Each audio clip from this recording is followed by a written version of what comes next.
tofauti, na kama nilivyokueleza ni kwamba watakuwa wanatueleza watazamaji kutoka nyanja tofauti ama sehemu tofauti hapa eneo la Magharibi kuhusiana na uongozi wa eneo la Magharibi. Wao wanasema kwamba ni kura moja, watu moja, chama kimoja, lakini kuna wale ambao tayari walianza kuzungumzia swala hili mapema. Wanasema kwamba kura moja, chama kimoja, watu moja. Je, ni njia sahihi? Ni ukabila? Ni demokrasia? Ama ni njia moja tu ya kupata, ama njia moja ya kupata ama kuingia madarakani? Karibu sana katika studio zetu za Westv, Daktari Seth Wetoi. Nafikiri mara yake ya kwanza daktari, sivyo? Mara yangu ya kwanza kuja. Karibu sana mhandisi Mhonge, sio mara ya kwanza ndugu yangu. Sio mara ya kwanza. Wewe ni mwenyeji kabisa. Karibu. Nataka tuingie moja kwa moja kwenye mazungumzo yetu. Nitaanza na wewe daktari kwa sababu ni mara ya kwanza na mmekuwa katika mstari wa mbele mkizungumza kuhusiana na umoja wa jamii ya wale ambao wanakaa katika ama wakazi wa eneo la Magharibi. Umenieleza kwamba nisitumia maneno mengine. Mnasema kwamba ni kura moja, watu moja, chama kimoja. Gentlemen, tell me the clarion call of one vote, one people, one political party. What exactly do you want to achieve? Yeah, I mean,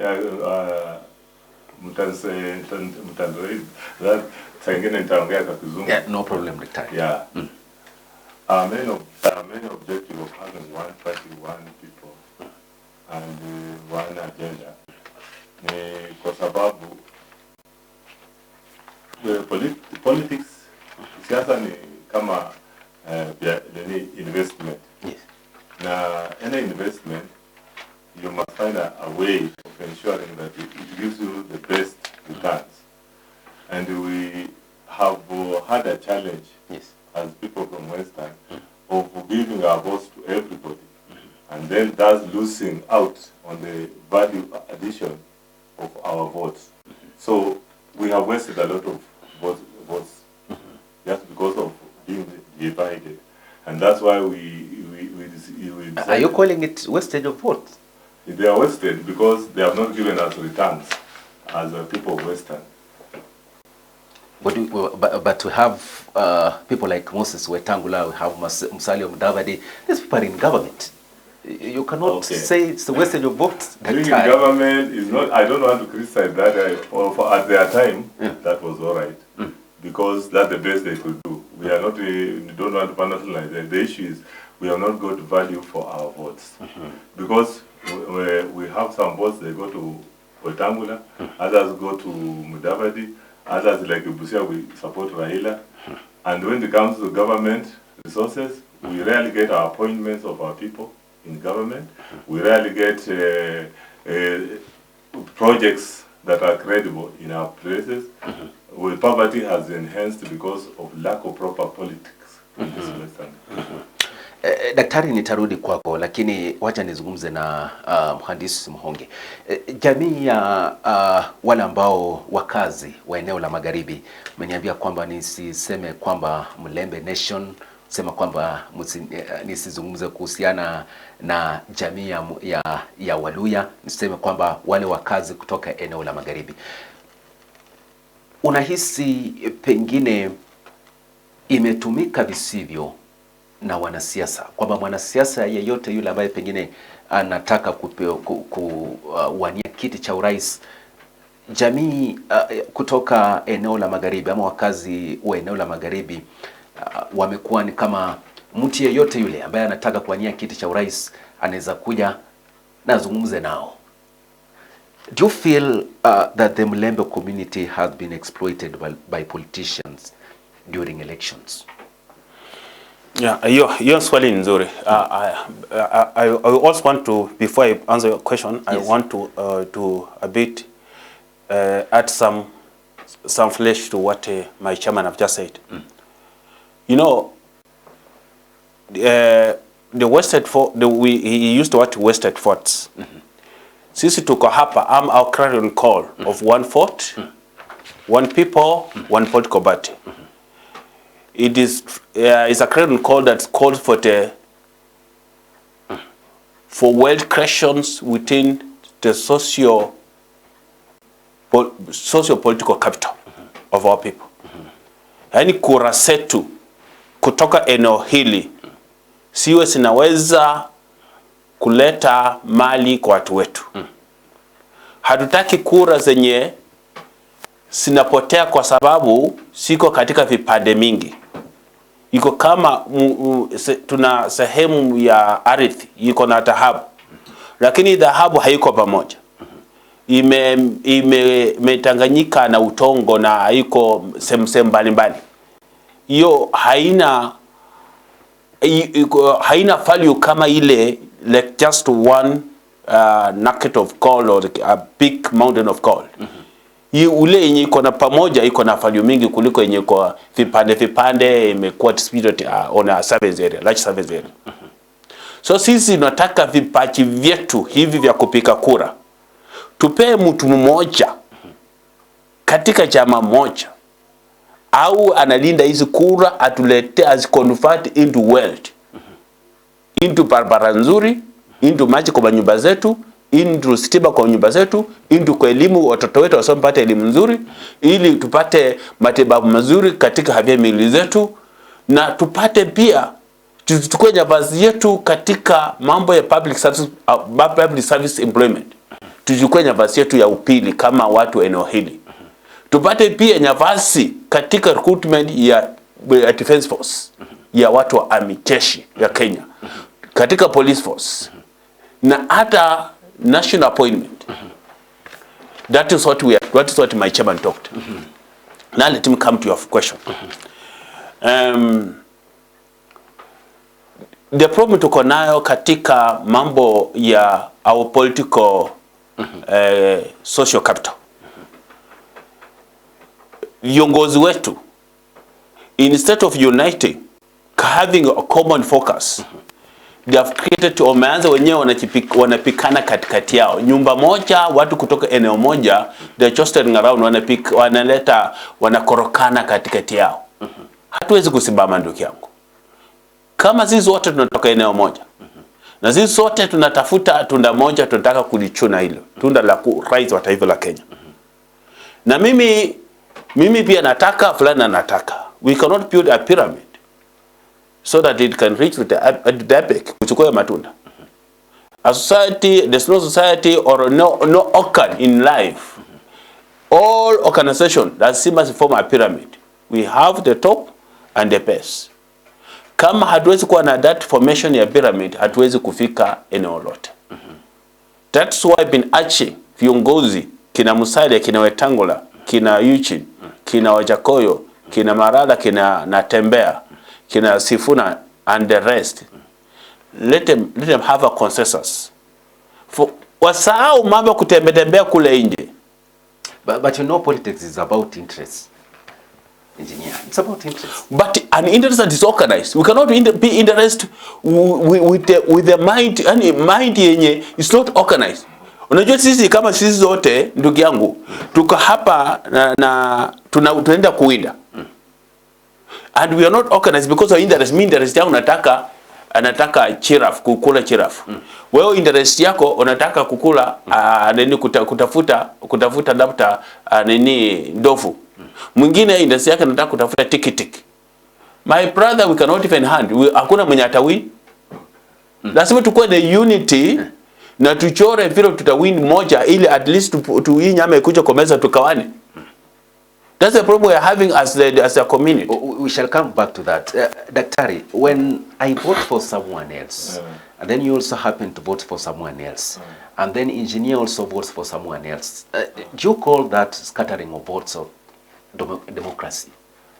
Yeah, and sometimes you can do that voting, but it's not going to give you any value.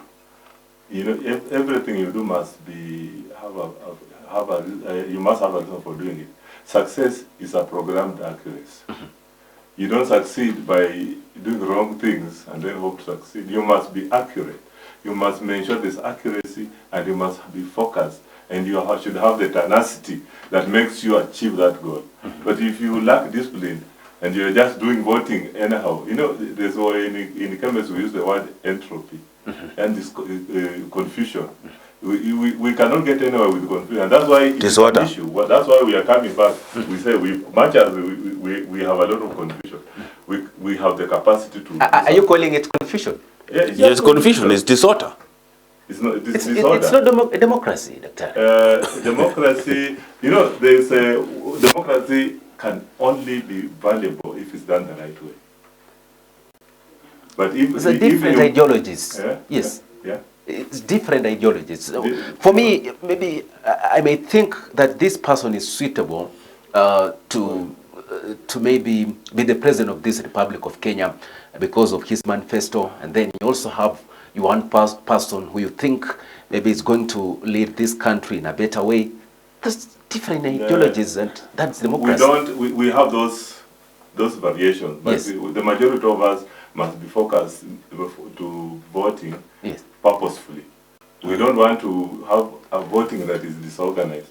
Everybody will be allowed to vote whoever you want. We cannot force you. We are not forcing, but we want people to understand the importance of having a focused voting, so that democracy can be meaningful to us. So according to you, we've been voting in a disorganized way. Yes. Let me add something what my chairman is saying. Really? Let me add something. Perhaps I want to make it for you. Let's define the word democracy first. In our social setup, people don't understand what is democracy. Unajua, it's very bad for people to understand democracy. Unafanya kitu kulingana na itachi lako na pendo lako. Democracy, the essence of democracy, in fact, ukiangalia where the democracy came from.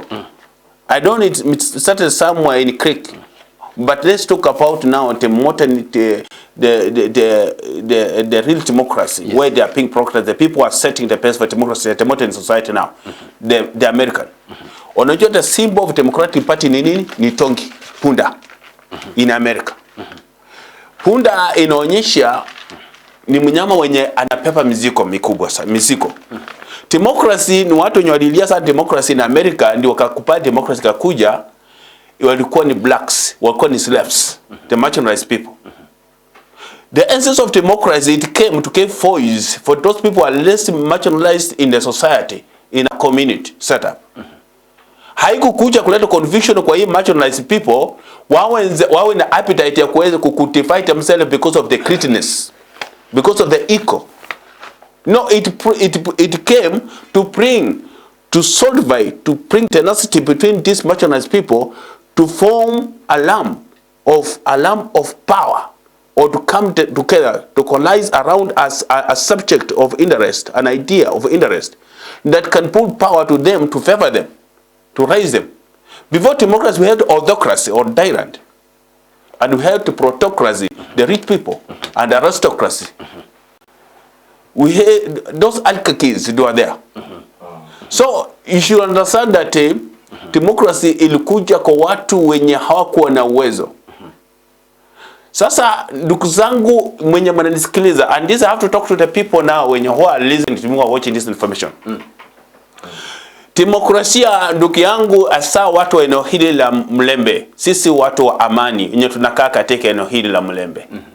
Ninamuomba muzione demokrasia ilikuja tunapika kura kifaa tu, bila lengo na bila hitachi la kijamii.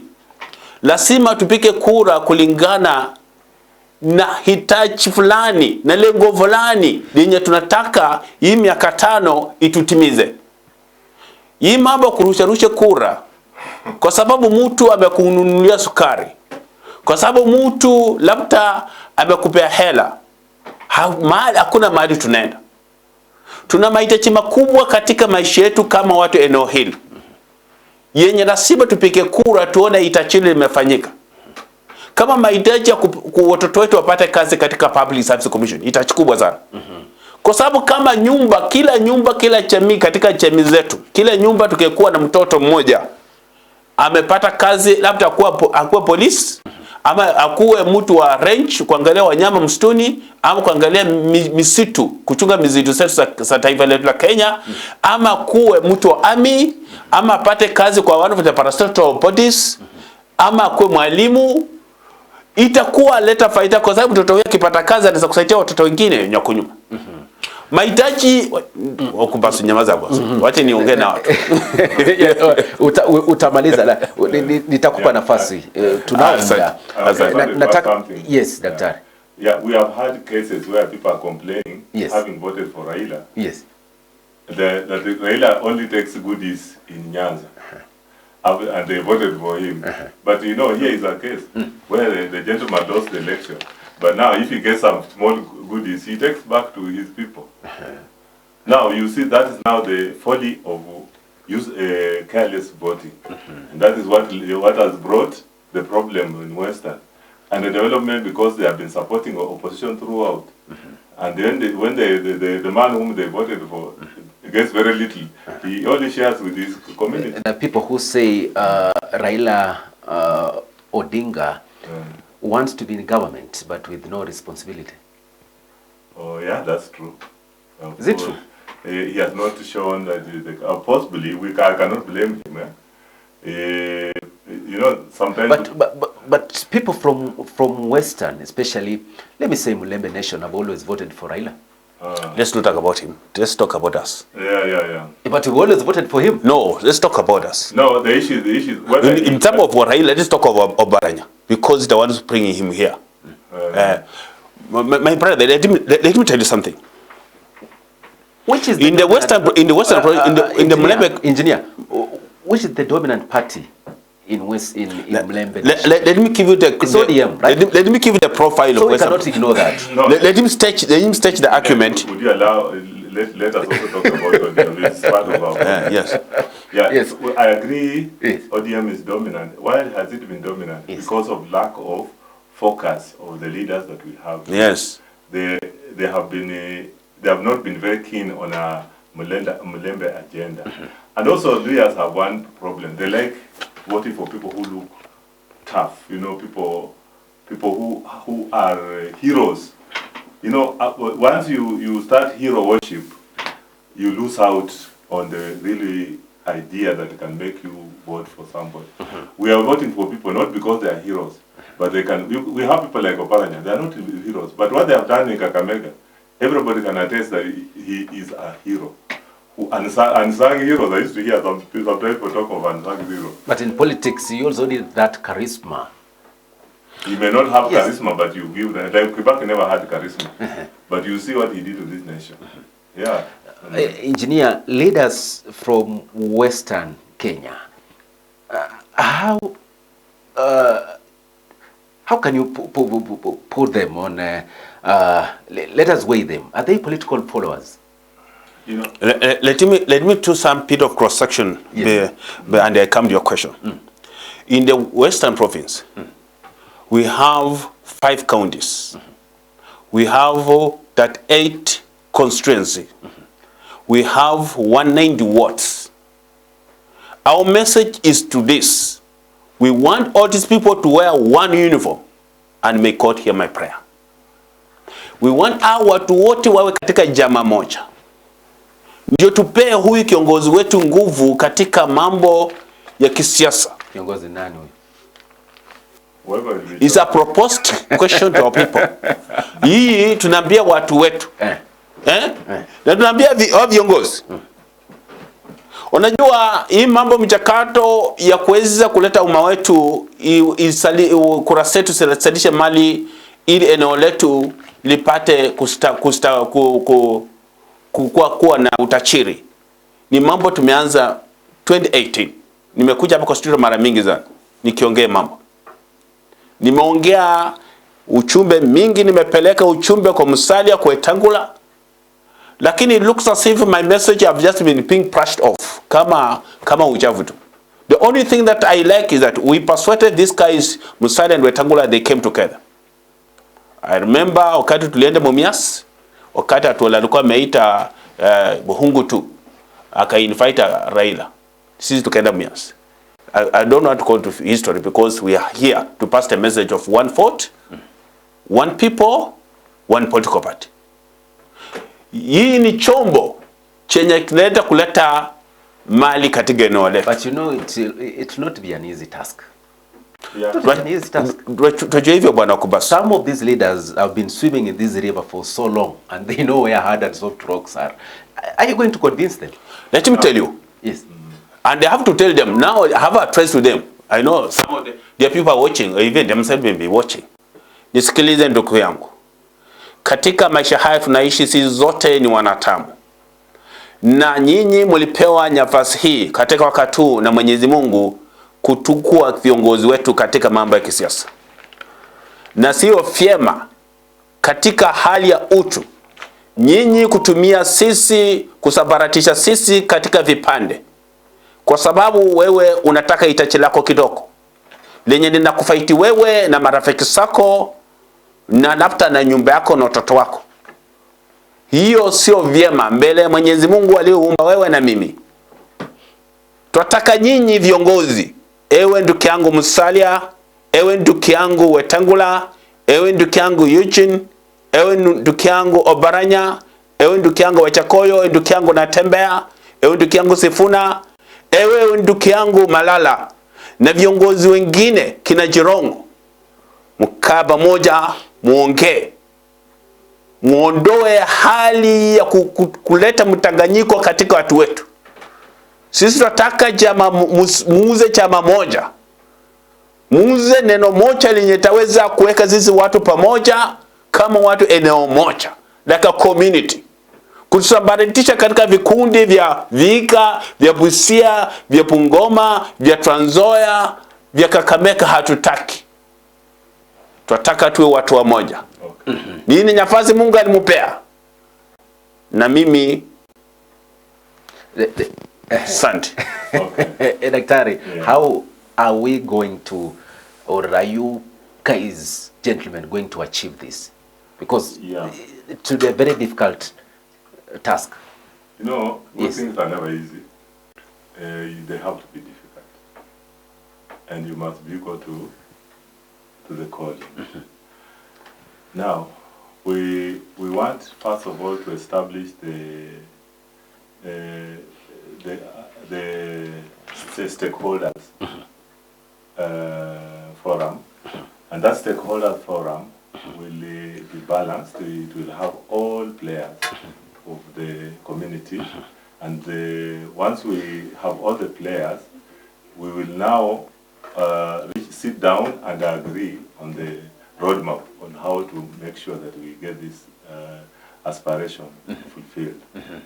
Now, after that, we will also come up with activities that unite us. As we continue putting the stakeholders forum together, we want to preach the unity of purpose to the communities.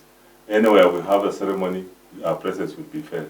Anywhere we have a function, we also go there and make sure we articulate our interest in Western. And as I said, there has never been easy success. A success, you must pursue it with the vigor and the passion. You remember when God was talking to Joshua, he said, be very courageous. Being courageous, you know, it's not easy to handle, to succeed when you are very light. You must be very courageous. Like very courageous is standing firm with what you know is right, even if everybody is not for it. And that is what makes you a leader. We know there are many people who have come to politics. The interest in Ajaoni, Biashara, to earn livelihood. You have even MPs who are not delivering, but they want to buy their way to remain in power because of the gain. But that's not helping us. What we want, and you see, apart from that, they have what we call psychopaths. People who believe in them, even if they are right or wrong. They must be, and that has made us actually get very low quality leaders. Because every leader, you must do what you call performance evaluation. And results should be able to send that, to make that leader be re-electable. But now, we don't want to be attached to people. There are so many people, if you start getting attached to people, we'll get confused. Let us be attached to issue-based ideas. And before I come to you, Engineer, Daktari, the current crop of leaders that we have, can we call them political followers? They lack ambition. They only follow someone. Yeah. Now, sometimes they may have had ideas. You have looked at the cases of activists during Moi time. You remember? Akinamata Karua, Orengo, and so on. And these activists, when you bring them in the government, they never deliver. I'm very skeptic when people outshine. Because we were not evaluating them. Because of the creation, the press, you people, make them look very glorious. And then they never, when we give them government, they are never to run. We want the background. Before you give somebody power, he's strong, you look at what is his background? We look at is he just a politician, or he has the background of management, he has the capacity of, even his own life. Some of them are not able to develop themselves. When they come to government, now is when they start developing themselves, and then in the process, we lose out as a community. Because Engineer, kile ambacho mnajaribu kukifanya, mnajua kwamba sio nyinyi wa kwanza na pengine mtakuwa wa mwisho. Ni jambo ambalo kuna wengi pia wamejaribu. Nini ambacho mnahisi pengine mtakifanya tofauti ama mmeanza kufanya tofauti kuleta hao viongozi pamoja? Tuna kitu majamu na amezungumza, perhaps he never opened it up well. This is an institution. We are trying to build an institution. Okay. This is an idea nilikuwa nayo kwa unit, and we try to bring together the council of elders, the clergy, the professionals, the youth, and the business community, and even the women, so that we can form an institution. You know, an institution, it has what you call, it can perpetuate. You have what called perpetuation. It's something that it can be there years to come. But blessing as a community, without an institution, but with a hero, with a leader, when that leader perhaps, because we are mortal being, the absence of our life, the absence in life in our body, we cannot exist. So, but an institution is like an immortal being, is an existing thing as a being, but is immortal because it grows with ages. I'm coming to you. Yes. I only want to add on that value, and you say, you ask another question that are these people followers or leaders? Yes. I want to answer it with firmness. The only leaders we had in this, in our land, Mlembe nation, this is what were Amani. I can name them. And we had a leader known as Masinde Mulilo. We had a leader known as Mutamba Mudavadi. We had a leader known as Omalo Kichana. And partly, we saw the leadership in Shikogo. Those are the people that I can say leader.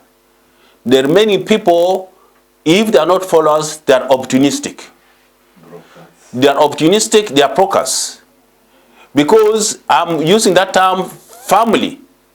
Because as a leader, you cultivate the crown you are owning. We need to cultivate this curtain of ours. The only curtain we have, or the paradise that God gave to you and me, is where we are born, our crown of land. And this crown of land is here, the western part of Kenya. This is our crown of land. This is the curtain that was mentioned in the holy books. So these ethos of ours need to be cultivated to attract the expertise in human social capital to build cities, to build a hub, economic hub from here, to build an economic, socio-moral, or a hub of moral culture or cultural morals here. That's why we're here. We're not here, perhaps, to show ourselves before the audience, or perhaps kupaka mafuta watu. Sisi tunataka kupaka mafuta kwenye mgongo wa chupa. Kwenye mgongo wa chupa. Sisi tunataka sehemu hii yetu yenye Mungu alitupea na kwa sasa wetu na hata mababu zetu walizaliwa katika ardhi hii, iwe ni sehemu yenye inaweza kufuta, yani inaweza kuwa ni kama ile paradise ya Eden yenye ilizungumzwa juu katika vitabu vitakatifu, ili vipaji vya watu kutoka sehemu mbalimbali za ulimwengu huu wakuje wa invest hapa, waweke vitu sawa hapa, wastawishe mali hapa katika kiuchumi na katika mambo ya kiutamaduni na hata mambo ya kisiasa. Daktari, you've been around for some time. I've seen you talk about the leadership that we had, the likes of Kijana wa Malwa, kina Martin Shukuku, the likes of Masinde Muliro. The trend of leadership that we've had came likes of Francis Masaharia, Chris Okemo, John Osogo. We now have the likes of Moses Masika Wetangula, Musalia Mudavadi. What kind of leaders? What's the difference between the leaders that we had then the and current now? leaders? Yes. You know, leadership is all about serving society, not making yourself a king. Listen to people, what problems they have. Yes. And what are the solutions?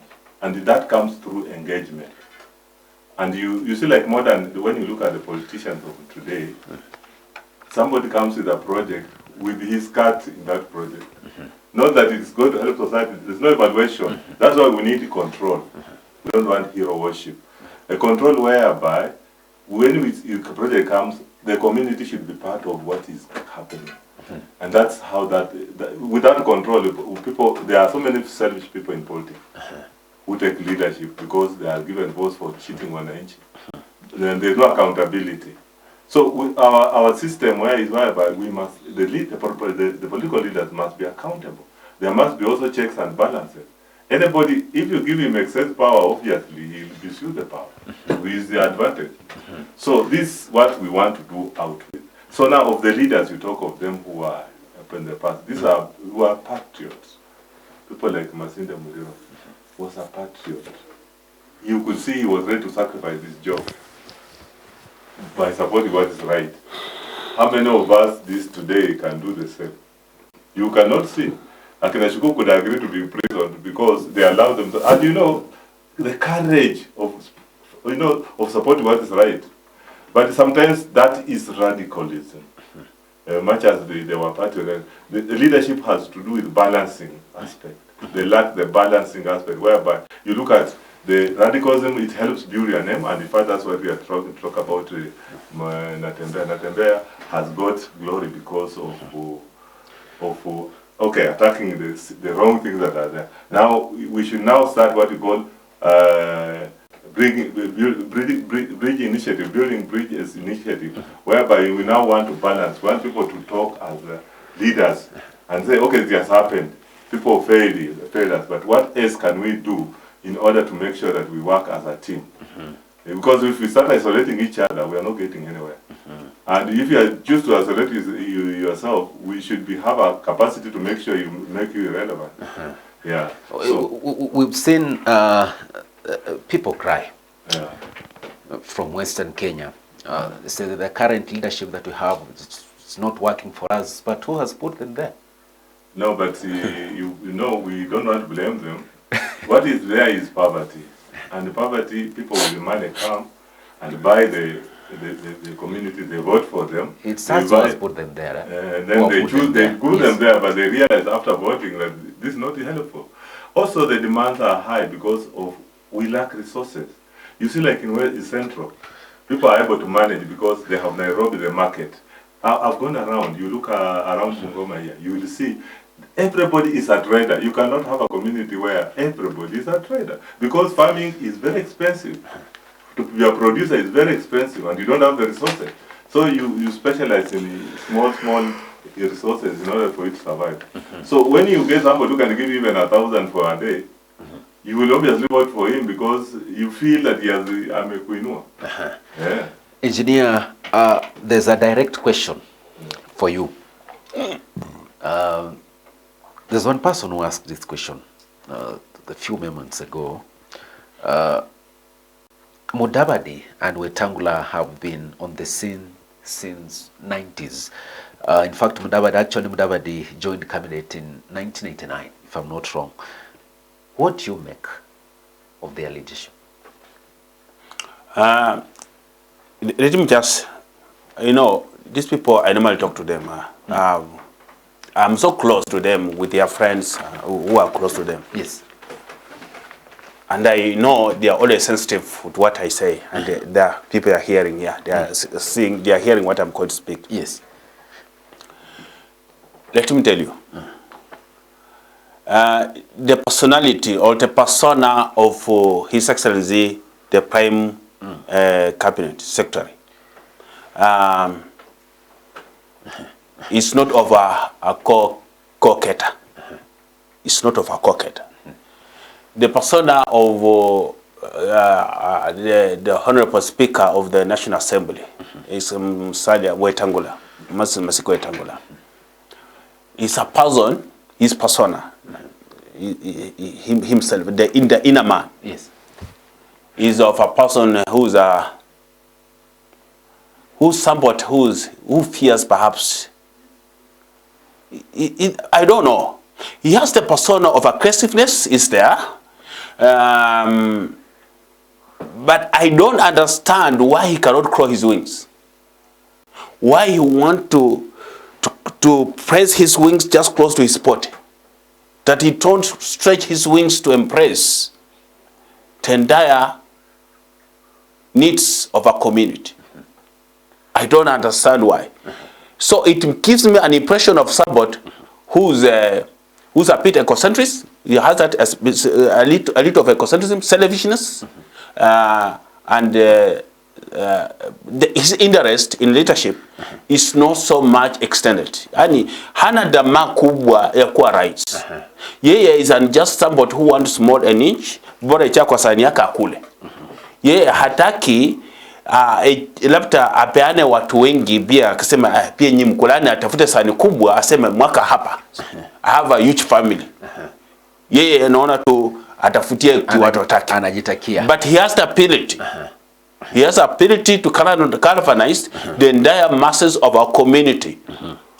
I'm coming to you, Daktari, but there's a question for engineer. This is Eric Wambasi all the way from Kakuma, Turkana. He's saying, engineer is taking us back. There's nothing we can refer to Musalia Mudavadi or Wetangula who have decided to support Ruto in 2027. We are chanting our cause with young leaders. What he's saying is true. But my brother, Anese Wambasi. Yes. My brother Wambasi, please listen to me. What I'm trying to do is that, I'm trying to bring our people into oneness. And we cannot fight, these people, they are leaders. Musalia is a leader. We cannot say this kiongozi, he's a leader. Hata kama like what's Haiti now? The Haiti society, the community of the Haiti. This nation that you call part of America. Yes. I don't know is but I don't know is called what? Call it Haiti. The Haiti nation of Haiti. Yes. We have it's divided into community groupings. Those are leaders in their community. So Musalia is a leader with a small fraction of our community members. And those people that are with Musalia, they are very valuable. their votes or their political social capital, we need it in a common basket. This small group of people that Mheshimiwa, the Honorable Speaker Wetangula has, they are very valuable. Their political social capital is very valuable. We need it in a common basket, so that when we add their political world, and we add the other political world and our political world, and then we take it to the negotiating table on a market, on a political market arena, for exchange of goods and services in our region, it will be of great value. Rather than sisi kusema hatuwataki, we are dividing the community. They are our people. After all, let me tell you, Wetangula is a very valuable person, is of useful person. That small contribution I contributed is of essence to us. Musalia, that small contribution I've contributed is essence to us. That looks like a double speech. No, I'm moving forward. Hold on. It's of essence to us. But however, we want a manager within the community, not a fraction of a community, not a section of a community, not Pungoma, not Vihiga, not Kakamega, not Busia, not Trans Nzoia. We want just a one man whom the entire community of these 5 counties can entrust with him, or trust with him, with their political social capital, for the benefit of solemnity and comfort for our people. Watu wetu hawataki mambo ya kukaa katika umaskini, katika ufakara, katika mashita, katika matezo, hatutaki. Before we dip inside that issue of one man, it's one vote, one political party, one what? One people. Before we go into it, Daktari, there is the people who here, in fact, there's one person here who wants your comment on this, and this is what he has written. Mudavadi and Wetangula mark timing in ethnic rhetoric, unable even to undertake elementary things like uniting the parties, despite their long history in leadership. They have not delivered anything substantial to benefit the Luhya masses. They keep treating Luhyas to myopic politics, but deliver zero. Both are multi-billionaires, but their billions benefit them and their families alone. Yeah. What do you make of this statement? The truth is that leadership is a calling. And the moment you choose to make it an enterprise, you see these people have even parties, eh? Yes. And those parties, they have been using them to negotiate for each one individually. And the political class have been accommodating them. You remember even in the last time when Raila contested, Yes. Mudavadi went there, we had even Wetangula also there. Now it's all about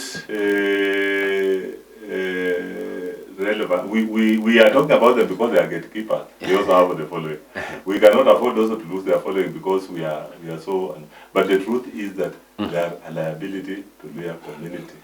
You know, we meant by liability.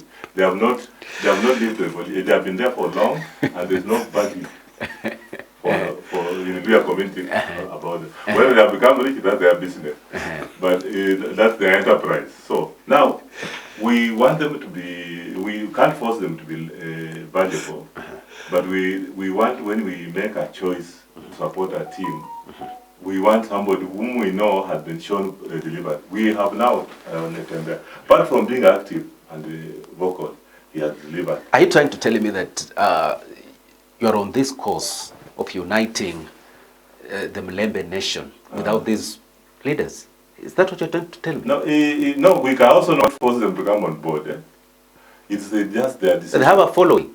They have a following. Following. We want to find a way of negotiating. You know, I can't commit myself that this is what we will do. We'll sit down and analyze what we do. We will get a solution somehow.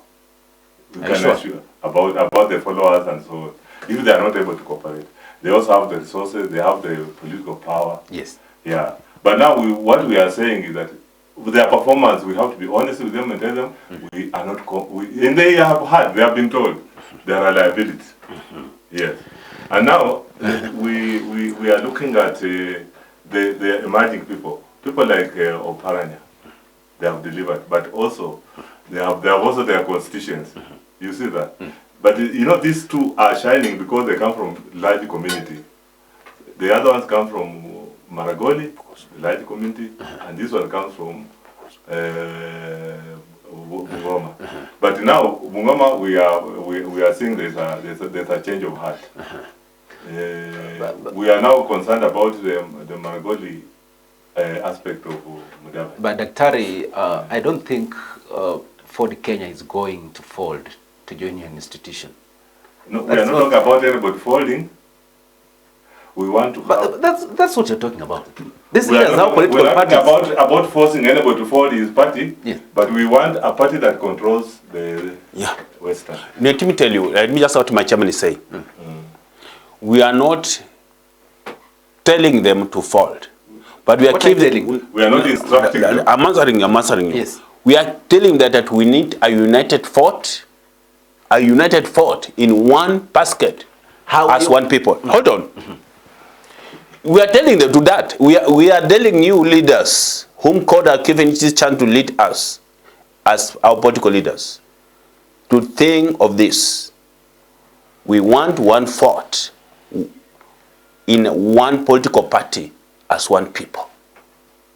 You think you come with any method you will desire, but as long as you provide that basket that this one fort will be dropped in, and as long as your mantra will bring all this social capital or this political capital into this one fort and into this one basket, we don't know. It can be a coalition of parties from Western region, from the Western community. That's okay. We will work on that. Engineer, I think the only way you are going to achieve that is by having one political party. It is true. Yes. Now, the message I'm telling you, what you are telling them, they have to fold those small things to come with one party. Sorted it out. You have to do that. No, I hear that it's registered another one. No, I'm not sure. Those are rumors. Those are rumors.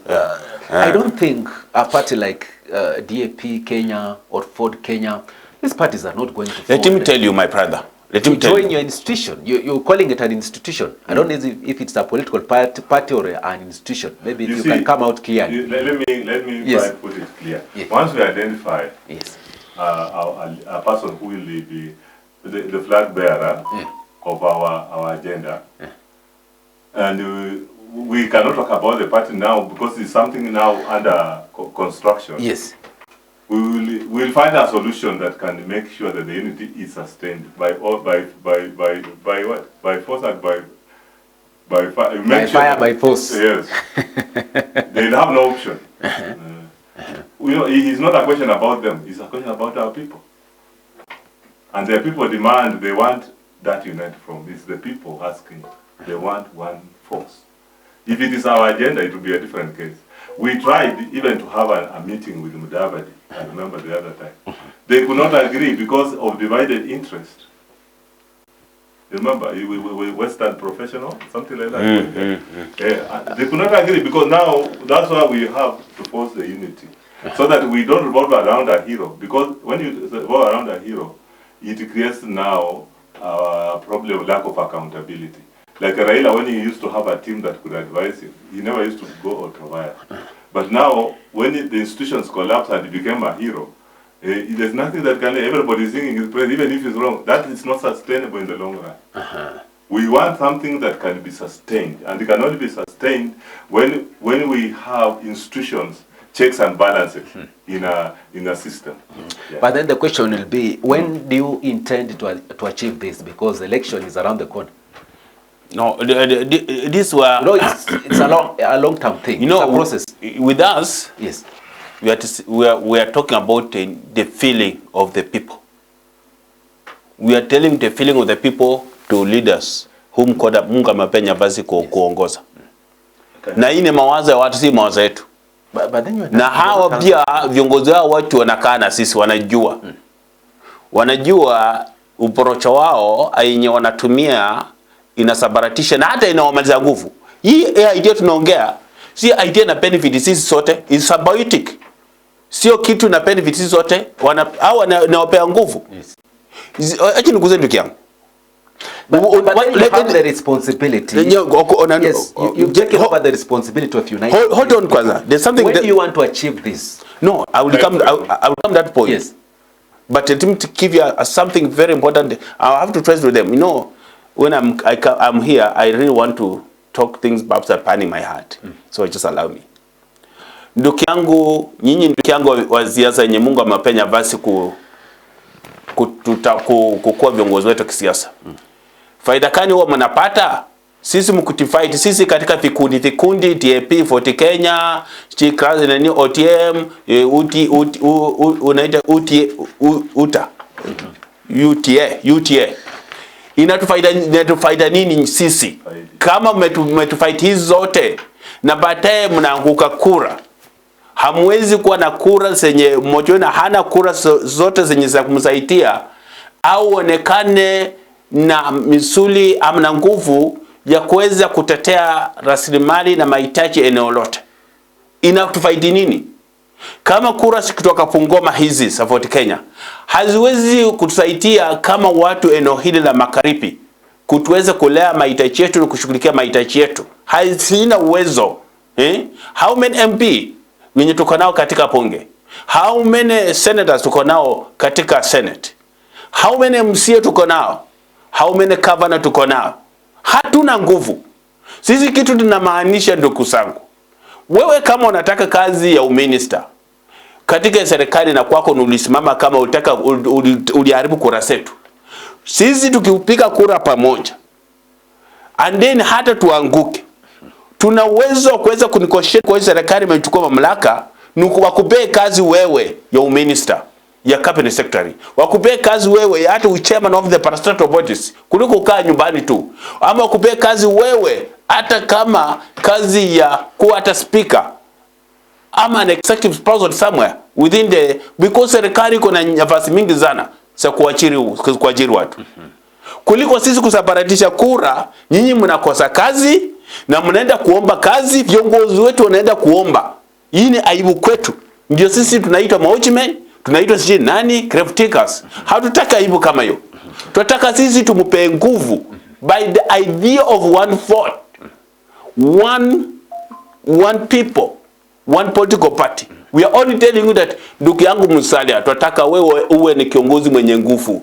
Tutakwambia ndugu yangu Wetangula, nataka uwe kiongozi mwenye nguvu. Tutakwambia ndugu yangu Natembeya, nataka uwe kiongozi mwenye nguvu. Tutakwambia ndugu yangu Jirongo, nataka uwe kiongozi mwenye nguvu. Tutakwambia ndugu yangu Obaranya, tunataka uwe kiongozi mwenye nguvu. Ukiongea, unaongea ukipiga kifua kama vizuri. Kama uchama Mount Kenya anaitwa nani? Vizuri, Rigathi Gachagua. Sasa nijibu swali langu. Swali lako? Kumbe lilikuwa nini? Nikumbushe. Nimeongea sana. When do you intend to achieve this? No, hii ni kitu is a perpetual thing. Haina time beyond 2032? It will go on. This is an institution that will keep on reminding them. This is an institution that we want to form it to have people with council of elders who are beyond reproach, people with integrity. Si watu wenye kuna Kiswahili wasema nini? Watu wenye kuna wenye usarabu fulani. Utataka council of elders wawe part of this institution. Council elders with integrity. Tutataka clergy wawe part of this institution. Tutataka professionals who are this institution. Tutataka women and the youth who are part of this institution. Tunataka hata ndugu yangu nimeongea ndugu yangu Toto shimshima another shim. So basically this is a long-term project. This is something that and it will go beyond 2027. Is self-sustainable. Ni kitu lazima pake hapa hata mimi kutoka katika maisha haya duniani hii. Inaendelea kukwako. It's an institution. What we are saying is yes, that we are like to have a summit. That summit is the one now that is supposed to constitute well-chosen summit that is going to help come up with something like a manifesto. And that manifesto is the now that will control operation. And it is an inclusive summit of all stakeholders in Western Province. Wanasema kwamba amesema kwa Kiswahili lakini some of these leaders have lost support. Yeah. And one is saying if Musalia Mudavadi did not raise an MCA or even an MP or senator or governor, what support then are you talking about? How are we going to support this person? Yeah, but when his MCA, you know, did even not the even ones come who from his help party. these people to fail are also part of our interest. You don't need those who help to go somebody pass. You'll be actually assuming a lot. There are people who support you, but you will not go anywhere. We still want to rehabilitate those people to come and do the right course. And those are people we cannot ignore. Daktari, do you believe in the current leadership that we have In Western Kenya, led by Musalia Mudavadi and Moses Wetangula? One, it has to be clear, we don't have a united front leadership. So you don't believe in them? You know, the leaders who are there, you don't need to believe in them. You trust them? We need to engage them. Yes. Because if we talk of believe, not believing in them, how long do you intend to engage them? Because they've been there. They've been there. Musalia Mudavadi has been there for over 35 years. Yeah. We have these people, yes. Let me tell you, they have their value, even if they have not been very productive.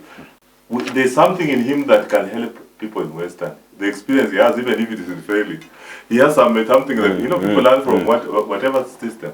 Actually, you cannot underestimate Weta has something of value that we want to work. And we will not also force you to work as a team. If you don't want to work with us as a team, we sideline you and move on. But we cannot ignore them because their expertise is important. So that's why we want to talk to Nigeria to now do building bridges initiative as a leader. He come up as a leader, not as an activist, but as a leader who can now unite people in Western. His clarion has been taken note of, and he has got the support of the people. But now he needs to embrace everybody as a community. You find like, okay, Central somehow they do emotionally. They have taken now Regadi as their leader. And you see that now revolving around a hero, which is not sustainable. You know, when we revolve around an institution, we also vet you and say, are you really the right person for us even to market outside there? Yeah, remember there was a time in Busia, the Teso community. The political wing came up with the Ojamong as to become a governor. But the Teso community said, no, forget about this. We have our son here, Engineer Sidai, who can be a governor. Then the political wing, of course, they used their machination to make sure that Ojamong became but the performance did not impress everybody. But now, because people had already chosen him to be in power, removing somebody in power is also not very easy. Now they start now to collect around him. You see, when communities, these people are very intelligent. Don't underestimate community. They can make for you a decision that is sustainable. They'll tell you this one is somebody we trust. That's a very good example. Haya, sawa. Mtazamaji, ni dakika 20 hizo baada ya saa 3 za asubuhi tukiwa hapa kwenye Westv Staftahi. Naomba tuchukue mapumziko mafupi tu, lakini tukirejea tutakuwa tunazungumza kuhusiana na viongozi ambao wanachipuka eneo la magharibi. Nazungumzia kina George Natembea, kina Caleb Amisi, hata yule katibu mkuu wa chama cha ODM akiwemo Edwin Sifuna na baadhi ya viongozi tu. Baada ya muda siku mrefu, sina bali.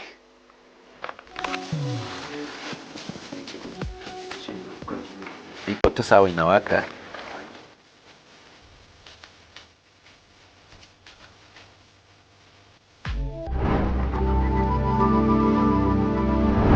Westv, tazama ilivyo. Leo nataka tu kushare briefly na issue moja yenye imekuwa very hot. So amekuwa akiniuliza, why do men play? Mbona mamenu play? Mademu semanga all men are dogs. Pole kutumia hiyo jina, lakini imekuwa very common. Ninaka mtu alikuja akasemanga all men are hunters and men are polygamous in nature. Lakini ni fiti kuelewa a few things. Reason number 1, mbona wanaume play?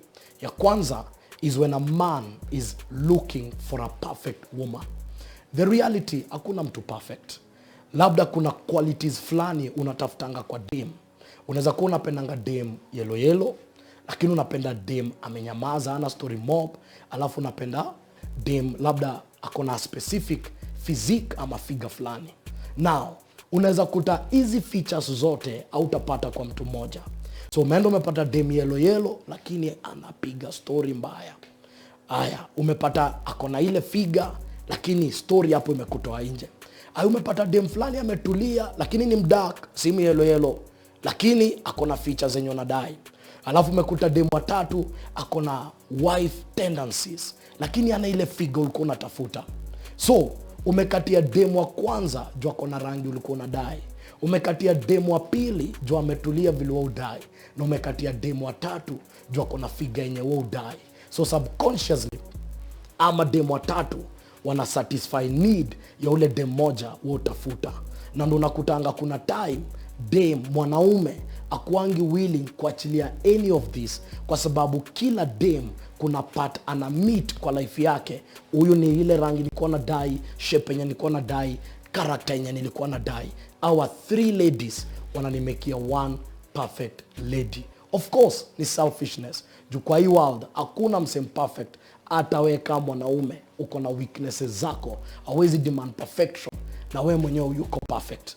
Number 2, inakuanga ni mambo za cultural background. Umerizio tu kwa culture yenye wase our respect my lady, na inakuanga for them ladies ni kama tool of pleasure.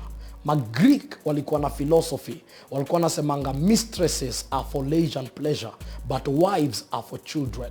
Romans walikuwa na philosophy that the more mistresses you have, the more powerful you have. Cultural background inaweza shape perception yako. Kasa hizi tunaangalia tunaona inakanika ukifika 40 years lazima ukuwe na kaklande. Society imedefine vile iko. So inakanika we si mwanaume, una marry at 30, lakini ukifika 40 unatafuta mpango wa kando and life goes on. Na hizo ni cultural, society, perceptions na issues. Na kwa hii life hawezi kubali ideologies za society zikwendo zitaframe destiny yako, because destiny is founded on personal values, direction na personal convictions. Hawezi kuwa a product of the society. Number 3, na hiwanga very dominant, ni ati ukimeet a wounded man, please kawe ni mlady toka mbio. A wounded man anakuanga so much protective kwa hati yake. Na kitu wenye ubreak mwanaume, kwanza kaa dem alitoka na dem kama heartbreak. Kwanza ukiacha mwanaume akiwa amesota, yana kuanga heartbroken mara mbili. Esteem yake huenda chini na anafeel ni kaa value yake iko chini. So ukikuta mwanaume alikuwa heartbroken na dem fulani ameishia, wanasemanga when a man is broken akona different ways of healing. The first way inakuanga anaweza kuwa busy na kuwe swallowed up with his career or academics. The second way of a broken man ni anaweza amua kuingia kwa level ya kuwa player, akatie mademba, there is no affection, anataka mapo. The third way inaweza kuwa lewdness, aingie kwa ulevi na kwetuni kujisahau. The fourth way ya mwanaume kuheal, anaweza kuwa motivational speaker, yani tuana kwa mtu wa Mungu na anaanza kutoa mavasi na kuwaombea. All those are ways of healing. But kuna wale wanaume uheal na kuplay. Why? Kwa sababu wakati dem amewalk out, anakuanga amecrash ego yake. And the moment ego iko crushed, hakuna vile anaweza kuwa affectionate. So every time ana date, her date for love, ana date for ego. Na ndo utakuta at that hour dem akikani kama anaingia box, mwanaume ujiondoa. Kwa nini? Hatafuti affection, anatafuta food ya kufeed ego, afeel bado wako mwanaume. Utakuta kwa hiyo rada anachat mademu wengi, anaflirt na mademu wengi. Deep down he's not looking for love.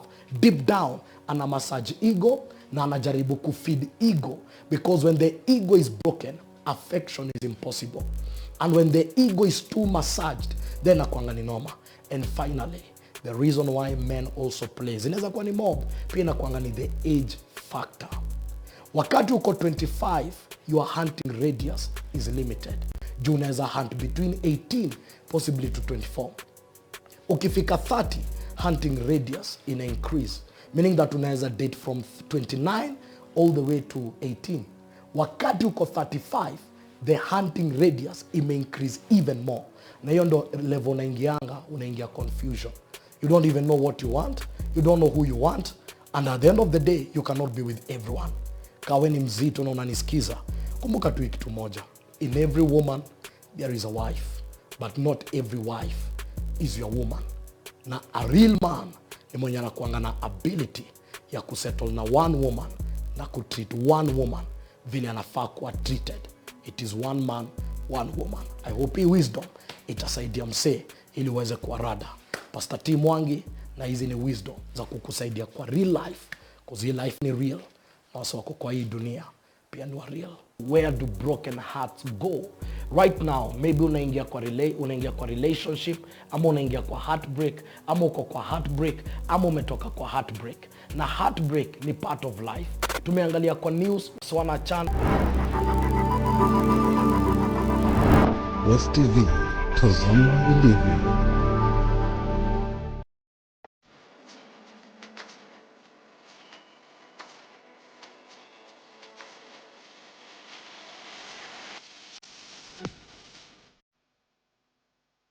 Dakika 26 hizo baada ya saa 3 za asubuhi hapa kwenye Westv Staftahi, ikiwa ni awamu ya 3 na ya mwisho. Tuko katika mazungumzo yetu, mtazamaji, na studioni ninaye Daktari Seth Wetoi pamoja na mhandisi Mhonge, ambayo wanazungumzia umoja wa eneo la magharibi. Wanasema kwamba kura moja, chama kimoja, watu moja, kwamba nia yao kubwa sana ni kuhakikisha kwamba eneo la magharibi lina usemi mkubwa sana katika kura za mwaka wa 2027 na kuelekea mbele. Lakini daktari, nitaanza na wewe. Huo umoja ambao mnatafuta, mbona mnataka huo umoja? The question, I think, swali, why political oneness matters? Yeah. Yes. We have been a laughing stock. Really? When it comes to politics, the whole of Western. Yes. We are a large voting bloc, and it involves even to Nairobi. But we scatter our votes to various brokers, and we end up doing nothing politically substantive in the Western community. There's a complaint. Yeah, there's a complaint over. You just continue. Oh, there's a complaint over the lawyers being divided, and therefore they are being just used to by people to climb up to power. Now, you remember the late Mwanga they used to say, making me an, which means when you come to power, when you come into power, you're looking at resources, and people all over the world fight over resources. So we need to ensure that we collect our votes into one basket, and ensure that our people get roads, any services that we require, infrastructure. We have also services that come from central government, which you cannot raise. There are other things we can do for ourselves. We have food, we have everything, and also ensure that even, fortunately, let me tell you, Yes. this devolution has been useful, and yes. we cannot underestimate the role of women rep. This has helped our community to learn how to organize into they call them CBOs and so on. And these people need just some small support, and then they take off. We already have infrastructure to help people take off, and you cannot do that when you don't have political muscle. And political muscle comes by the volume of your votes, consolidated, not scattered everywhere. That's why we are talking of oneness in a political system, in our political game. Engineer, you have something to add? Yes. There's something I want to add to my chairman. Unajua hii eneo letu la magharibi tumekuwa na matatizo sana kwa sababu ya siasa. Nilikuwa na mzee Philip Masinde na mwenye alikuwa Mahanu, mwenye alikuwa provincial BC. Waliniambia, na hata mzee Noah Kisa, kina Chris Wakema, kina hata Amos wako, waliniambia walianza bank, Mlembe Bank, wakachanga pesa, lakini wakati walipeleka kwa meza ya kiongozi wakati president alikuwa Kibaki. I don't know what happened, pesa ikapotea hivyo. Shida yenye iko katika eneo hili from 1963 up to now, it have been lack of proper organization or lack of proper tools to mine this social capital called politics, the political social capital or the political social wealth. Hatuna vifaa vya kuweza kumine ama kuweza kutengeleza mali yetu, mali kutokana na kura zetu. Hatuna vifaa. Hiyo ndio imekuwa matatizo ya mtu anaita mtu wa amani, mtu wa Mlembe.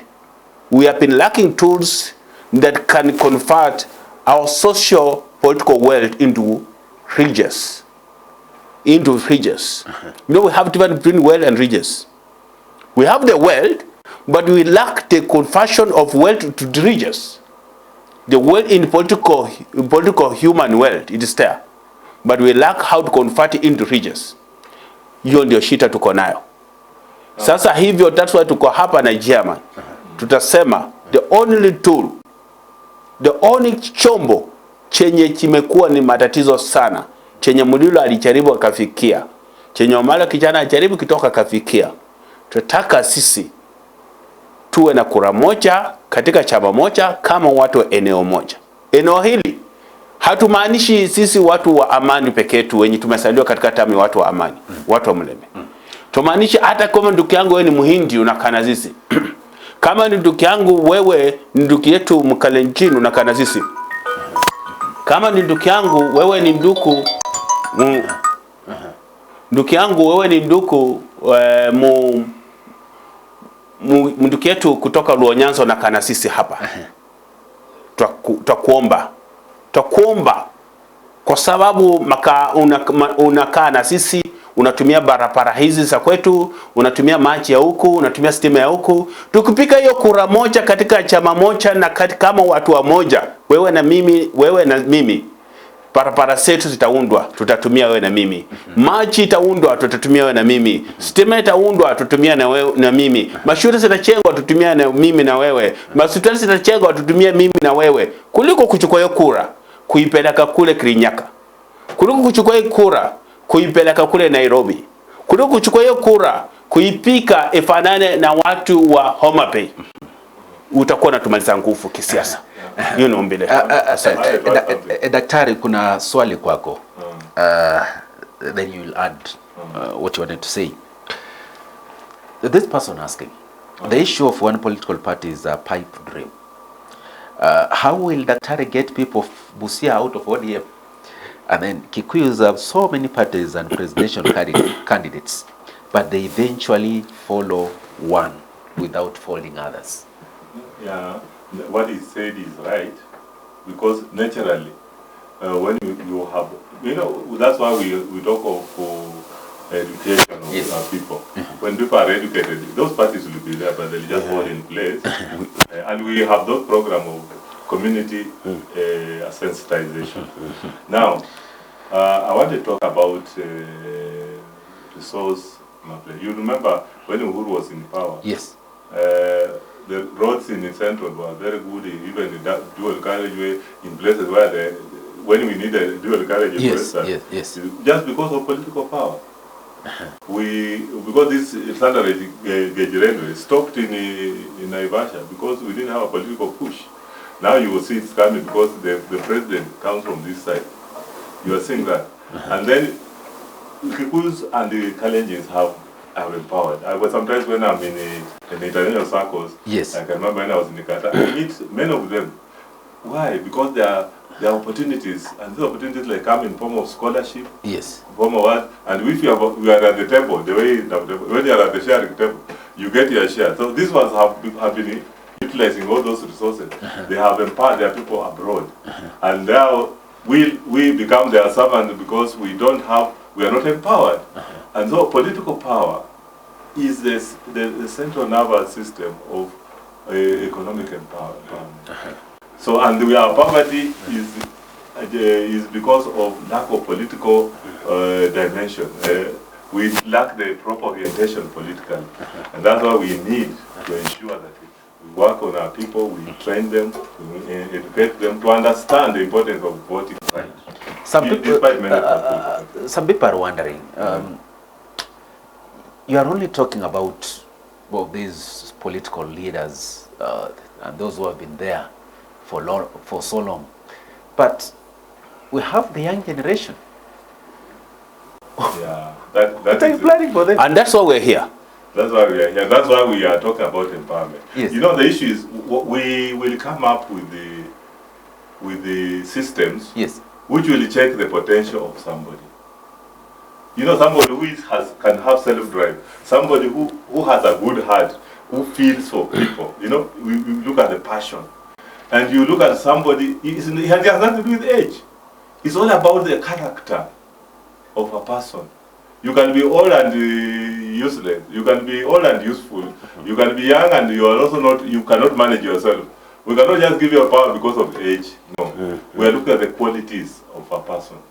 Mtu ambaye anaweza can he listen? Can he be advised? Can he also listen to people? Can he sit down? Don't come out with a project because you want to make some percentage there. You impose on people and sustainability becomes a problem. You sit down and like now we have some projects. yes, The needs of community are more than it can be solved by the money they are putting in the project. yes. But because they were political abroad, the community was not involved to make choices. We don't want to run our county, our area in that. Yes. There's something that I have to add. Tuna kitu nataka niongezee vile my chairman ameongea. Yes. You know, watu wangu lazima waelewe, tasema tujifunze na tuelewe the setup of a society, yes, or a community. We have the main 3 pillars that governs any community. The first pillar is leadership, which is administration, pure administration. The second pillar is economy, biashara, uchumi. The third pillar is the culture, the elders and the battles of that community. Nataka nifafanue na labda watu waelewe. Siasa ya katika jamii hiyo ndio inaamua uchumi utakuwaje, culture hiyo community itakuwaje. Kama wakati huo wa mababu zetu walikuwa na kingdom ilikuwa inaitwa Wanga Kingdom. Wanga Kingdom ilikuwa na tawala mpaka Naivasha, sije mpaka wapi huko. Walikuwa ndio wanaamua uchumi katika eneo hili naenda mlakani. Hata watu wakianza kutoka kule wenye walikuwa wanachukua slaves, ndio walikuwa wanajua enda mahali fulani mchukue watu mwapeleke kule ngambo waende mfanyie kazi. Hata serikali hii sasa hii inaweza kuamua iseme kuanzia leo hatutaki tuone watu wakitairiwa. Ukipata tu mtu akitairiwa kutoka kwa jamii yetu wa Luya anashikwa. They are interfering with morals. They are interfering with our morals. So, and moral is culture. Sasa siasa inaweza kuamua chochote. Siasa inaweza kuamua hatutaki watu wauze ndizi kwa soko yote, na itakuwa interfere na culture na economy. Sasa sisi kama watu wa jamii hii, ya watu wa amani, sisi watu wa Mlembe, kama tunataka kufaulu, lazima tutengeleze siasa yetu iwe msingi wa utawala wa taifa la Kenya. Sio siasa yetu ya kujaza kura senye sinaamua rais ni nani. Hii mambo ya kusema sisi ndio tunaamua rais ni nani, naita swimming fort. Yes. Hatutaki. Tunataka kura za mtu anaitwa eneo la watu wanaitwa watu wa amani. Sisi watu wa Mlembe. Ndugu yangu kama huko wewe ukwe Mkisii, wewe Mchaluo, wewe ni nani, wewe ni Mkalenjin, wewe ni ndugu yetu, mtu wa Mlembe, mtu wa amani. Sisi watu wa amani. Tunataka kura zetu siwe msingi wa utawala wa taifa la Kenya. Siwe ni msingi wa siasa ya Kenya. Sio kura za kukuja kufanya finishes ama decoration. Hatutaki. Sio kuchasa, bali ni kura zinatengeleza msingi wa siasa ya taifa la Kenya. Daktari, wacha tuzungumze kuhusiana na viongozi ambao wanaendelea kuchipuka eneo la magharibi. Yeah. The likes of George Natembea, have even the likes of Caleb Amisi. What do you make of them? George Natembea, okay. I've not had an opportunity to interact with him so Yes. much, George Natembea, but I have no problem with his politics when he talks of being on the table. That resonates very much. He seems to resonate well with people. With Yes. Yeah. So far, he's when he later, I would like to be brutally honest. Yes. He's the only person that we are seeing that resonates with our aspiration. That has to be very clear. And everybody in Western, even in Busia, where Maragoli have no problem with the Natembea. Because one, he's firm and very courageous, and that's what leadership is all about. And he has a sense of, makes sense. He's not just there to be a broker so that he can use people to go to get what he wants. So, and he has even sacrificed. You know, also it's not easy to take on a government. So if somebody can afford to take on a government, you know, that is not easy. You must appreciate that he has the courage. Yeah, and leadership is all about courage and sense of purpose. Are you telling me you can see light at the end of the tunnel? For the first time, actually they have hope. And through George Natembea. Let him add what my chairman is saying. Yes. You know, what we are looking for is somebody in a rhythm with us. Resonate with us. Somebody with the rhythm with our message. Rhythm produce music. But somebody who's antagonistic to our message, he brings noise. So there's proper alignment between us and the Mheshimiwa Natembea. There's proper alignment between us and the Mheshimiwa Caleb Hamisi. There's proper alignment between us and the Mheshimiwa Sifuna. If you look, his message is a bit coherent. Sio mbaya sana. Yes. Sio mbaya sana. As a man, you know, we want a people who are visible and not visible within a small circle of people. Somebody who's visible and his circle is open for the humanity to impress him. And we see that. Do Hamisi, we see that. Do Mheshimiwa Natembea. That's what you want. That's what you want, my brother. Yes. I like to make a point here. I've seen people even proposing coalitions for people from Western with them. Any coalition without Natembea will not attract Leo vote. Really? Yeah. For the present time, actually, he's open. You know, he's open, and he have defined his political mind to the people. But Hamisi is open, but he have not really come clear on his political mind, vision. But you know, when there's a lot of consistency and harmony within our message and the messaging that Mheshimiwa Natembea is telling. He's saying, tawe maskini tawe. Yani, we don't want maskini tawe.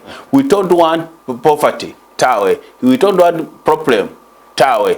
We're also saying we want our political world to generate comfort, solace, happiness, joy to us, the people who fought. Are we not in harmony with him? That's okay. There is something that has just come up. We shall talk about that later. But then, Daktari, are you intending to do this thing or what you want to achieve only in Western? Or you also want to proceed and achieve that countrywide, that we have one nation? No, you know, like this movement. Sorry, Chairman. Can I proceed? Proceed, then I'll give Daktari a chance. Yes. So let him open. Yes. Before my chairman came, before my professor he became my chairman, I had a number of chairmen, about 3. We had Dr. Aswani, and then we had Bishop Olmasai from Rodambi. Aswani was from Butere, and he's coming from Adi Funyula. He's coming from Funyula, Busia. I come from Kimilili, Pungoma. Yes. So tulitembea tukazunguka the entire country. The way I'm talking about, we have recruited members, the Luya, but at that time tulikuwa naongea mambo ya Luya unit. So we have brothers in Kwale County, in all 47 counties. Tulitembea, we have the roots there. So the message we are talking here is echoing in Narok. The same message is being echoed in, you'll give me the link, Sindio? Yes. It'll be echoed in Karisa, it'll be going to be echoed in Siaya, it's going to be echoed all over in the, all 47 counties where our people who reside in these lands, but they're working there, they would hear the message. Daktari? You asked me a question whether we have a national. Yes. You know, before you talk about going outside your home, you must consolidate your home. Yeah, Charity first. begins at That's home. the beginning of If you have not sorted out your home, Yes. you will not get anywhere because people will not respect you. You start exposing yourself, your division. Even that's why your life should be private. Economic, children. You sort out your differences here. And then from there, now we can talk about the nation. But you know, once we automatically get unity, Yes.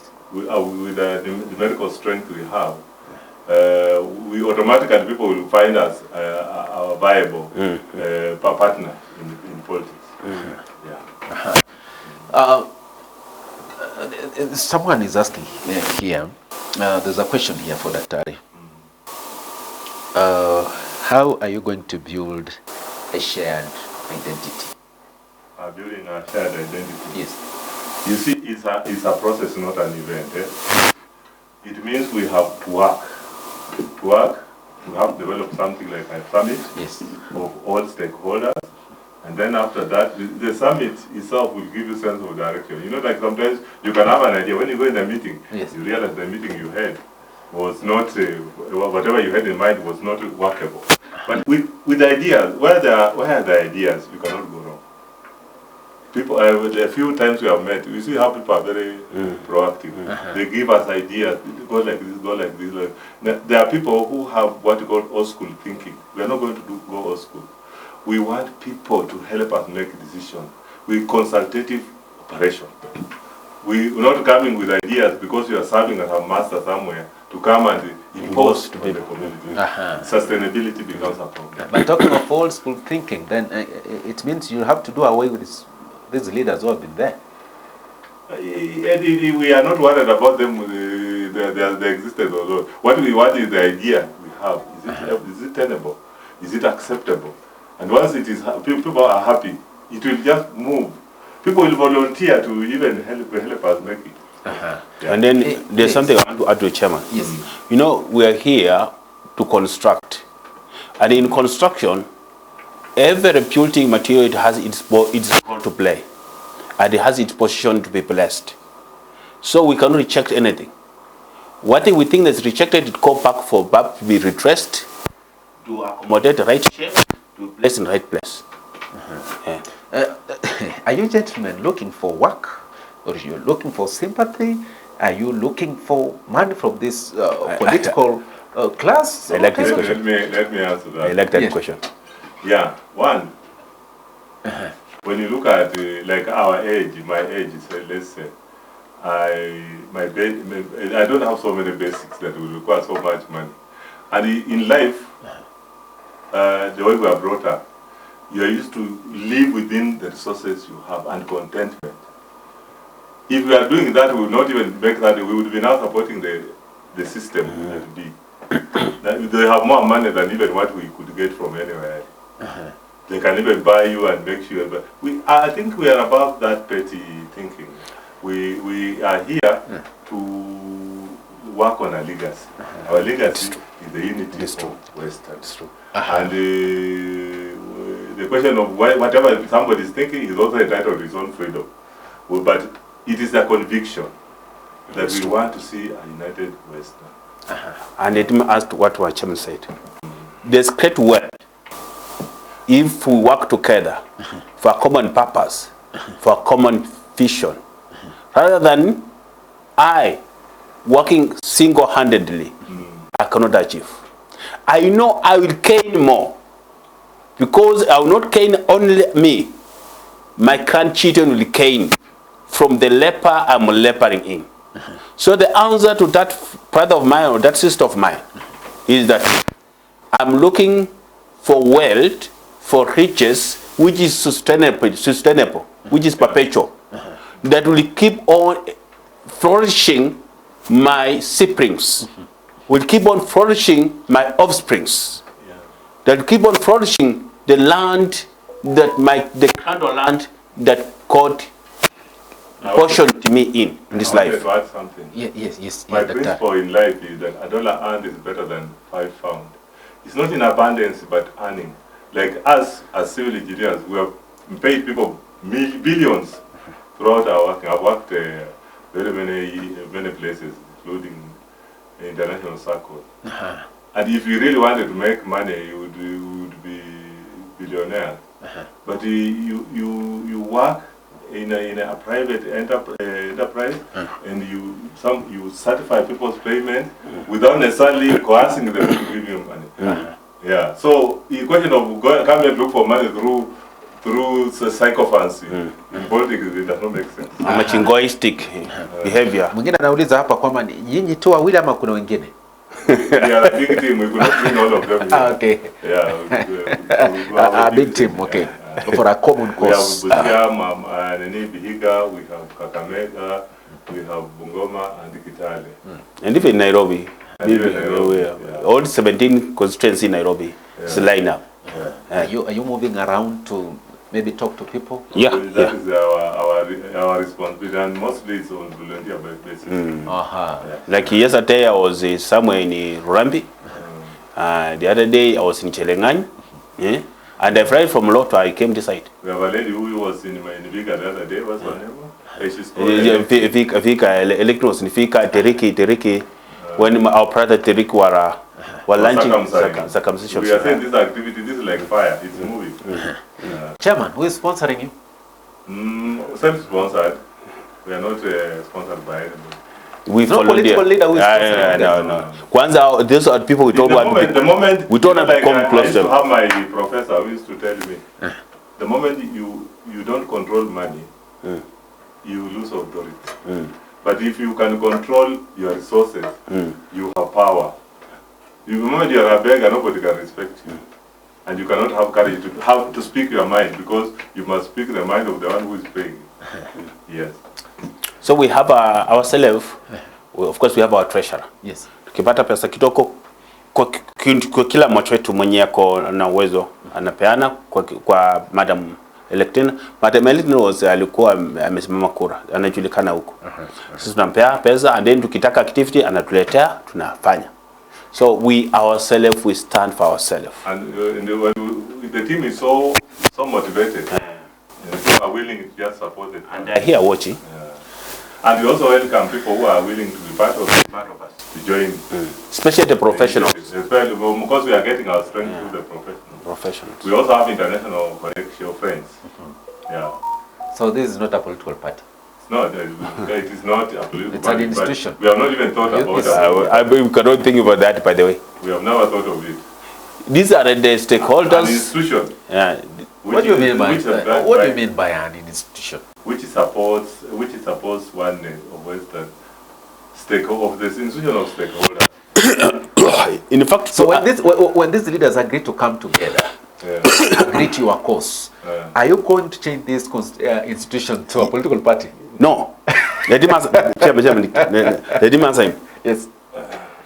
This is an institution, the way my chairman is putting it. Yes. That's perpetual. Leaders need backup, or they need parents. Yes. They need parenting. Need parenting. We cannot have leaders who are just there alone without something to fall, or without support supporting their back.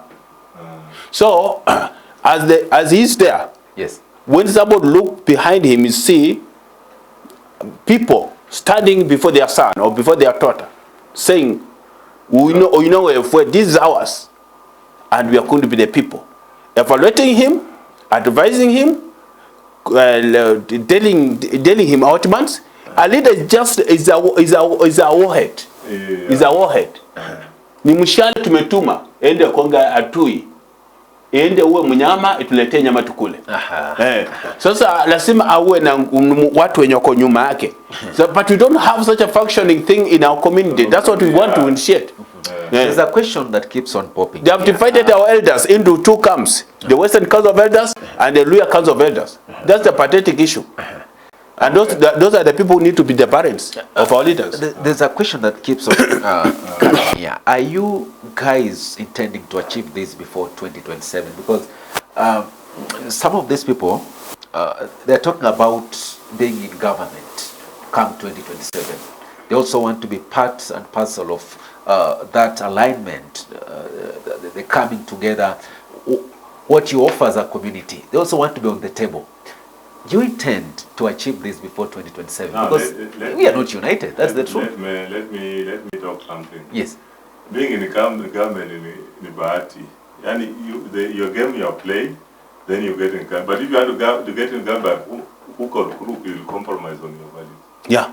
And by the way, we are not here to push the idea of going to government. Yeah. We are here to push the idea of our oneness. Our oneness and outside the government. Then what happens after that? No, after tukitoka nje ya government. But we can negotiate. We can negotiate because we have the authority of our resources back at home in our curtain. Do you want to negotiate or you want the presidency? Yeah, I know presidency. We cannot reject if it is available. We are the organizer. We are the largest ethnic group, the second largest ethnic group in Kenya. Then you should be going. No, hold on, Kubasu. Yes. We are here advocating to organize our political social world. Yes. After organizing our political social world and getting the warhead. Yes. The warhead now to sema huyu ndio tunatuma. Yes.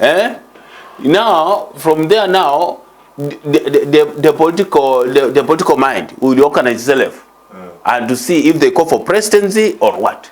No. But with us at home here, we have to whip our people into collecting this political wealth to be converted into resources. And you look at the people have been very aversive when it comes to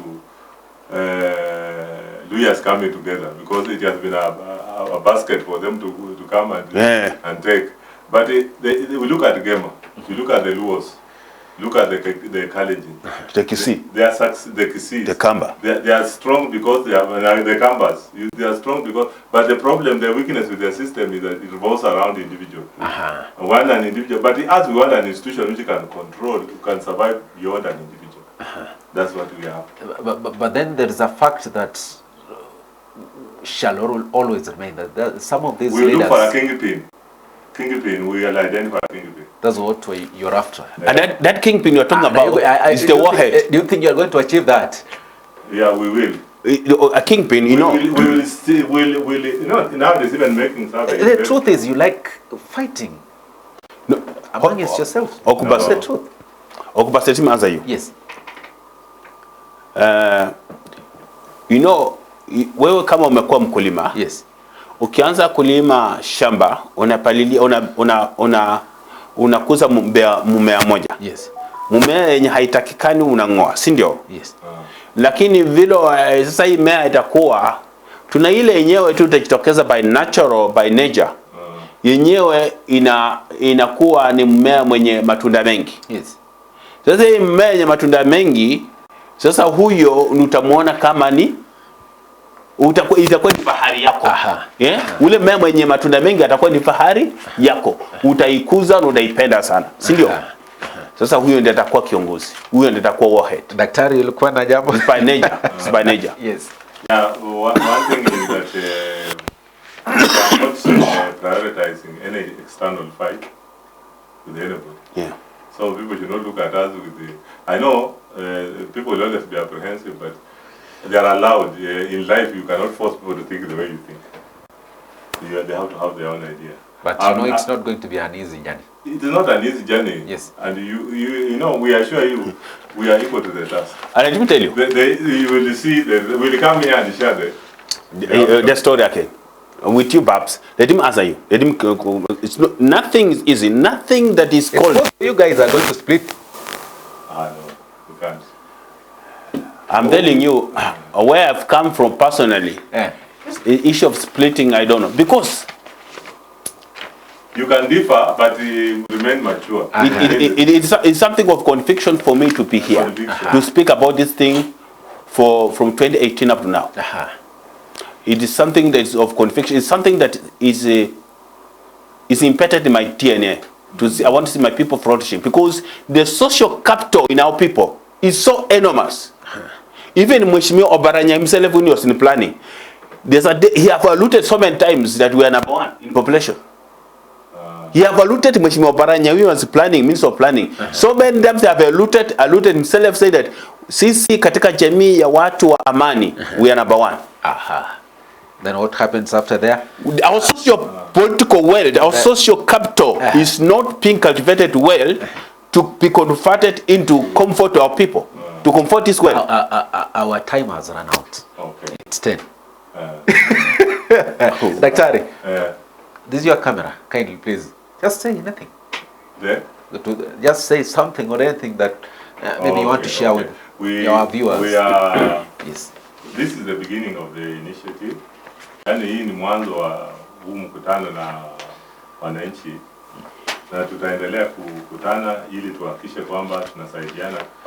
Kukosana ni kawaida ya maisha, lakini kitu muhimu ni kukaa pamoja na kuhakikisha how can we continue. Even in a house, watu wanakosana, but today not all of them divorce.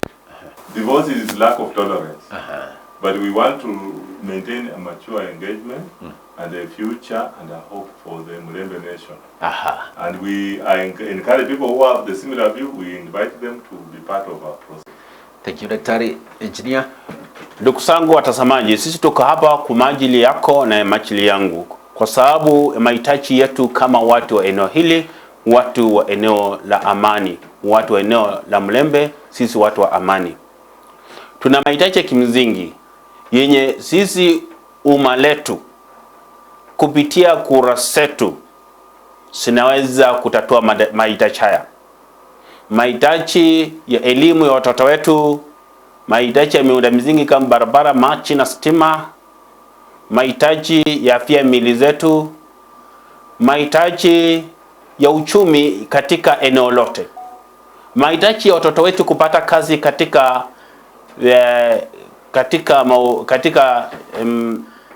maofisi za serikali ama katika idara mbalimbali za serikali. Mahitaji ya sisi kuonekana kuwa ni watu wenye tunaweza kuwa na usemi katika mambo ya kisiasa katika taifa letu. Hitaji la kupea viongozi wetu nguvu ya kisiasa. Hiyo yote tuko hapa kusema na nyinyi. Tunataka viongozi wetu, nyinyi kiongozi wetu Musalia, kiongozi wetu Wetangula, kiongozi wetu Eugene, kiongozi wetu Obaranya, kiongozi wetu Natembeya, kiongozi wetu Chirongo, kiongozi wetu Malala na kina Sifuna. Tunataka tuone nyinyi mkuje pamoja, mtupe mwelekeo katika siasa. Tunataka sisi tupike kura moja, ndio tumupee nguvu katika siasa. Ndio watoto wetu wapate kazi katika idara mbalimbali za serikali. Ndio tupate miundo msingi katika eneo letu. Hii kura moja iwe katika jama moja. Na mtuunganishe kama watu wa eneo moja. Watu wa eneo la Mulembe, watu wa amani. Mwaje mambo ya kuweza kutuweka katika vikundi vya Bungoma, vya Vihiga, vya Kakamega, vya Trans Nzoia. Twamuomba ujumbe huu kamfikie vyema na muupokee na moyo wa furaha. Asanteni. Asante. Naam, asante sana mtazamaji. Ni dakika 5 hizo baada ya saa 4 za asubuhi hapa kwenye Westv Staftahi. Kuna mmoja anasema kwamba what support are you talking about engineer, you two will have to step aside. Mtazamaji, hayo ya mtazamaji mmoja anasema asante sana kujiunga nasi hapa kwenye Westv Staftahi. Mtazamaji, nimekuwa naye Daktari Seth Wetoi Adams pamoja na mhandisi Muhonge. Asante sana. Thank you so much gentlemen. Nafikiri wakati mwingine nitawaita tutazungumza zaidi. Leo masaa mawili yamekimbia sana. Asante mtazamaji, tukutane tena kwa awamu ya ikiwa ni saa 7 mchana kwa taarifa za Westv. Asante sana mwelekezo wangu Kelvin Kibet. Mimi nafahamika kama Felix Okubaso. Siku njema. Asante.